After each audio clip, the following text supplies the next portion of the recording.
I should probably start by saying, I don't really mess around with cemeteries anymore. Not after what happened when my dad passed in 2005. But sometimes life pulls you back to the things you thought you'd left behind. This time, it was my boyfriend, Sam, who got me to go back. He's a Salem local, and when he suggested visiting his grandmother's grave, I didn't have the heart to say no. He wanted to go on All Souls Day, November 2nd, and he said he thought it'd be nice to pay his respects. So I agreed half-heartedly. The day was gray and cold, just how you'd expect a cemetery visit to feel.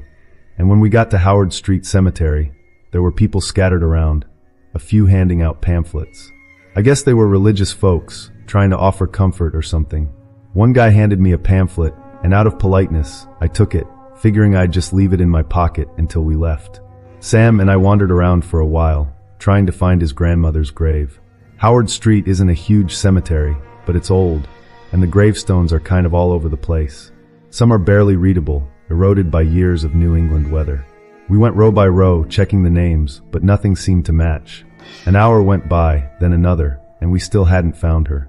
I could tell Sam was getting frustrated, and honestly, I was too. After a couple of hours, he finally said, "Let's just call it a day. She's probably not even here anymore." It sounded strange, but maybe he was right. Maybe she had been moved, or maybe her stone had been lost to time. As we turned to leave, I remembered something my mom used to say about cemeteries. She had this belief that you shouldn't take anything from a cemetery, not even a flower or a leaf. She said it was bad luck to walk away with anything that didn't belong to you, and even something as small as a pamphlet could carry. Well, she never really finished that thought. I guess she meant it could carry something unwanted. Thinking of that, I felt uneasy about the pamphlet in my pocket. I told Sam to hang on for a second, and I reached into my pocket and pulled out the pamphlet. I looked around and spotted a grave nearby with a little stone vase on it, thinking I'd leave it there. That way, it'd stay in the cemetery, and I wouldn't have to worry about my mom's old superstition nagging at me. I walked over to the grave, which was half covered by a bush, and bent down to slip the pamphlet under the vase. When I did, I noticed the name on the gravestone. My stomach dropped. I looked again, blinking to make sure I was seeing it right. It was Sam's grandmother's name, carved right there on the stone. I called Sam over, my voice shaking a bit. He looked confused at first, then his face went pale. That's her," he whispered. "How did we miss this?" We stood there in silence for what felt like an eternity. It didn't make any sense. We'd been searching for hours, and somehow, this was the last grave we came across. And it wasn't like it was hidden. It was right along the path we'd walked down twice. But there it was, her name clear as day, like she'd been waiting for us to find her only after we'd given up. I left the pamphlet under the vase and took a step back, feeling an odd chill come over me. Sam didn't say much after that. He just nodded and took my hand, and we walked out of the cemetery without looking back. I can't explain what happened that day. Maybe it was just a coincidence, or maybe it was something more. But I don't think I'll ever be able to shake the feeling that his grandmother somehow guided us there, waiting for the moment we weren't actively looking. Since then, I haven't set foot in a cemetery, and I don't think I ever will again. Whatever happened that day, it felt like a warning, or maybe a reminder that some things in this world are beyond our control, and I'm okay with leaving it at that. After that day at the cemetery, things didn't go back to normal. I tried to dismiss it as nothing more than an odd coincidence, but there was this strange feeling I couldn't shake. Sam seemed affected too, but neither of us talked about it. We tried to act like everything was fine. I went back home, a good couple of hours from Salem, and thought that putting some distance between me and that cemetery would help me forget. But that feeling followed me. The first odd thing happened the night I got home. I was getting ready for bed, brushing my teeth, when I noticed something in the bathroom mirror. It was faint, but I could see a smudge on the glass that hadn't been there before. I wiped at it with my hand, but it didn't go away. Looking closer, it almost looked like the shape of a handprint, small and faint, pressed against the glass. I chalked it up to my mind playing tricks, maybe some leftover steam from the shower earlier. I ignored it and went to bed, trying not to think about it. But things got stranger after that. Every morning for the next 3 days, I'd find that same faint handprint on the mirror. I'd wipe it off, but the next day it would be back. It was starting to creep me out, so I called Sam, hoping he'd tell me I was being ridiculous. But when I mentioned it, he got quiet. Finally, he said, "I've been seeing things too." He told me he'd been hearing what sounded like soft footsteps around his apartment at night, moving slowly down the hall toward his room. Twice now, he'd gotten up to check, thinking it was just his imagination, but when he looked down the hall, he swore he saw a faint shadow standing there for just a second before it faded away. He tried to convince himself it was nothing, just the stress of what happened at the cemetery getting to him. Then on the fourth day, something happened that really rattled me. I was alone, sitting in my living room, trying to distract myself by watching TV. I started feeling this cold draft, like a breeze coming from somewhere, even though all the windows were closed. Then I noticed something on the coffee table. It was the pamphlet, the same one I'd left under the vase at Sam's grandmother's grave. I felt the blood drain from my face. How could it possibly be here? I'd left it there. I was sure of it. I called Sam immediately, almost dropping my phone from shaking so much. He didn't answer at first, but when he finally picked up, he sounded strange. His voice was quieter, almost whispering. He told me he'd found something, too.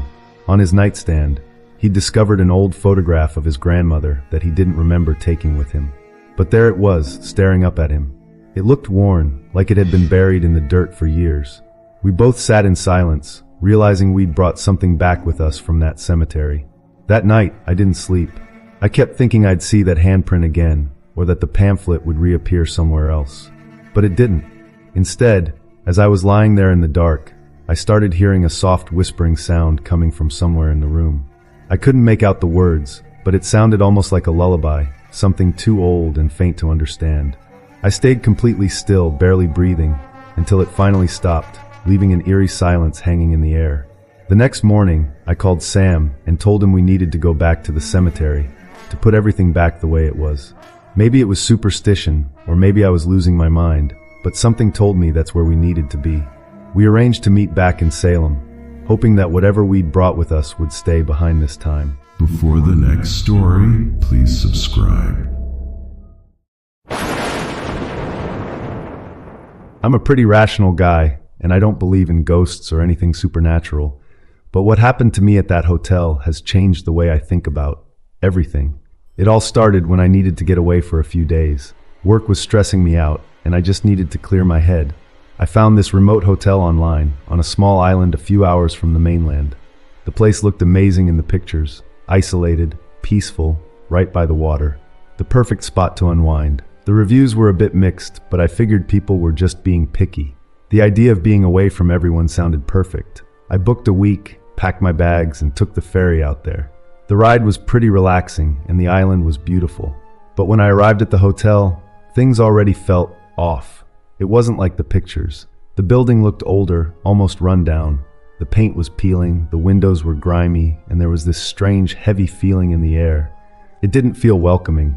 Still, I convinced myself it was fine. I was just overreacting. The guy at the front desk, let's call him Bob, seemed normal enough. He was polite, but there was something about the way he smiled that didn't sit right with me. It wasn't friendly, more like he was keeping a secret. I chalked it up to him being awkward, grabbed my key, and went up to my room. My room was on the top floor and the elevator creaked the whole way up. The carpet in the hallway was threadbare and the lights flickered, but I tried to ignore it. I told myself it added to the charm of the place. My room wasn't much better. The bed looked clean, but everything else was old and worn. There was this weird, musty smell, like the room hadn't been used in years. That first night, things were quiet. I slept fine, despite the weird vibe. But the next day, strange things started happening. I was exploring the island, hiking through the forest that bordered the hotel, when I noticed something odd. I'd heard footsteps behind me, faint but distinct. Every time I stopped, they'd stop too. I looked around, but there was no one there. The forest was dead silent. I laughed it off, trying to shake the uneasy feeling, but it stuck with me the rest of the day. Back at the hotel that evening, I decided to check out the lobby. It was mostly empty, except for Bob at the desk and an older couple quietly playing cards in the corner. The whole place felt deserted, like no one else had checked in. I asked Bob about it, and he just shrugged, saying it was the off-season. But something in his eyes told me there was more to it than that. Later that night, as I was trying to fall asleep, I heard something in the hallway. At first, it was just faint whispers. I couldn't make out what was being said, but it sounded like a conversation just outside my door. I opened the door, expecting to see someone there, but the hallway was empty. The whispers stopped the second I opened the door. I went back to bed, telling myself it was just the wind or the old pipes making noise. But then the footsteps started. Slow, deliberate steps, like someone was pacing up and down the hall. This time, I knew I wasn't imagining it. I jumped out of bed and yanked open the door, but again, no one was there. The footsteps stopped as soon as I looked. The next morning, I confronted Bob about it. He just smiled that weird smile again and said, "You're not the first to mention strange noises. This place has a lot of history." He wouldn't elaborate, and honestly, I didn't want to press him. I was already freaked out. That night, things got worse. Around midnight, I woke up to the sound of my door creaking open. My heart nearly stopped when I saw it slowly swinging inward, revealing the dark hallway beyond. I sat up, frozen in bed, waiting for something, anything, to happen. But nothing did. I got up, walked to the door, and looked out. The hallway was empty again. I shut the door and locked it. I checked every inch of the room, but nothing seemed out of place. I tried to go back to sleep, but every time I closed my eyes, I'd hear faint whispering, like someone was standing right next to the bed, talking just under their breath. It wasn't until nearly dawn that I finally drifted off from sheer exhaustion. The next morning, I decided to leave. I didn't care that I had days left on my reservation. I packed my stuff and headed down to the lobby, but when I got there, Bob was gone. The front desk was empty, and there was no sign of him or anyone else. The whole place felt abandoned. I left the key on the desk and walked out. As I was waiting for the ferry, I started talking to one of the locals. I mentioned the hotel, and their face went pale. They told me the place had been shut down for years after a string of mysterious disappearances. The owners tried to reopen it a few times, but each time, guests reported strange occurrences, voices, footsteps, even sightings of figures walking through the halls. Eventually, they gave up and the place was left to rot. I was speechless. I couldn't believe what I was hearing. I had just spent 2 nights in a hotel that wasn't supposed to be open. I still don't know what was real and what wasn't, but one thing's for sure. I left part of myself on that island, and I'm never going back to find it.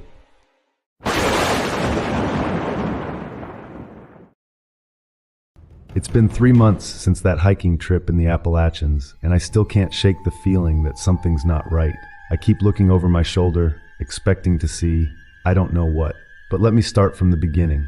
My buddy Mike and I decided we needed to get away from our boring office jobs for a while. We both love hiking, so we figured a week-long backpacking trip through the Appalachian Mountains would be perfect. We'd done shorter hikes before, but nothing this long or remote. We were pumped. The first couple days were awesome. The weather was great, the views were incredible, and it felt so good to be out in nature. We saw some cool wildlife, deer, a couple of black bears in the distance, even a bald eagle. We'd sit around the campfire at night, drink some beers, and talk about life. It was exactly what we needed. But on the 3rd day, things started to feel off. We hit this stretch of trail that was just way too quiet, like unnaturally quiet. No birds chirping, no wind in the trees, nothing. At first I thought maybe I was just imagining it, but then Mike mentioned it too. We laughed it off, saying our ears must be ringing from the silence after being in the city for so long. But there was this uneasy feeling in the pit of my stomach that I couldn't shake. As we kept walking, I started noticing these weird carvings on some of the trees. They weren't your typical trail markers or initials carved by hikers. These were strange symbols I'd never seen before. Some looked like twisted faces, others like warped animals. I pointed them out to Mike, and he got real quiet. He said they were probably just some kids messing around, but I could tell he was freaked out too. That night at camp, neither of us could sleep well. I kept hearing these weird noises coming from the woods. Not animal noises, but not quite human either. Just off, like whispers, but distorted. I told myself it was just the wind, but deep down, I knew it wasn't. The next morning, things got even weirder. We found our backpacks had been moved during the night, and some of our food was missing. Not like an animal had gotten into it, but like someone had carefully opened them and taken stuff. We double-checked our bear bags, but they were untouched. Mike suggested maybe we did it in our sleep, but we both knew that was BS. We decided to push on, thinking maybe we'd run into other hikers and feel safer. But we didn't see anyone else on the trail, not a single person. And the carvings on the trees were getting more frequent and more disturbing. Some of them looked fresh, the wood still pale where it had been cut. That night, I woke up to the sound of Mike unzipping his tent. I called out to him, asking if everything was okay. He didn't answer. I figured he was just taking a leak, so I tried to go back to sleep. But after what felt like an hour, he still hadn't come back. I got worried and got up to check on him. His tent was empty, his sleeping bag was still there, and his boots were by the tent door. It was like he just vanished into thin air. I called out for him, but the woods seemed to swallow up my voice. That's when I noticed the carvings again. There was a fresh one on a tree right next to our campsite that definitely wasn't there when we set up camp. It looked like a stick figure being pulled into a circle of other figures. My blood ran cold. I spent the rest of the night calling for Mike and searching the area around our camp, but there was no sign of him. As the sun came up, I knew I had to go for help. I packed up what I could and started hiking back the way we came, planning to find a ranger station or something, but the trail looked different. The markers we'd been following were gone, replaced by more of those creepy carvings. I swear the trees looked different too, more twisted and menacing. I started running, not caring about the noise I was making or the branches scratching my face. After what felt like hours, I burst into a clearing I didn't recognize. In the center was a circle of stones, and hanging from the trees around it were these creepy little stick figures made of twigs and vine. The ground inside the circle looked burned, and there was this smell. I can't even describe it, like rotting meat and something metallic. That's when I heard it, this low humming chant coming from somewhere deeper in the woods, and footsteps. Lots of footsteps coming towards the clearing. I didn't stick around to see what it was. I ran harder than I've ever run in my life. I don't know how long I ran or how I found my way out. Everything's a blur. I just remember stumbling onto a road and flagging down a car. The old couple who picked me up said I was babbling like a crazy person. They took me to the nearest town where I called the police. They searched for Mike for weeks. They never found him. They found our campsite but said there was no sign of any ritual site or the carvings I described. They think I must have gotten confused and separated from Mike, and that he probably got lost or hurt somewhere. But I know what I saw. I can't go back to those mountains. I can't even look at photos of forests without feeling sick. I keep thinking I see those carvings out of the corner of my eye, but when I look, they're gone. And sometimes late at night, I swear I can hear that chanting again, just on the edge of hearing. I don't know what happened to Mike. I don't know what's in those woods, but I know it's not natural and it's not safe. If you're planning a hike in the Appalachians, please be careful. And if you start seeing those carvings, run and don't look back.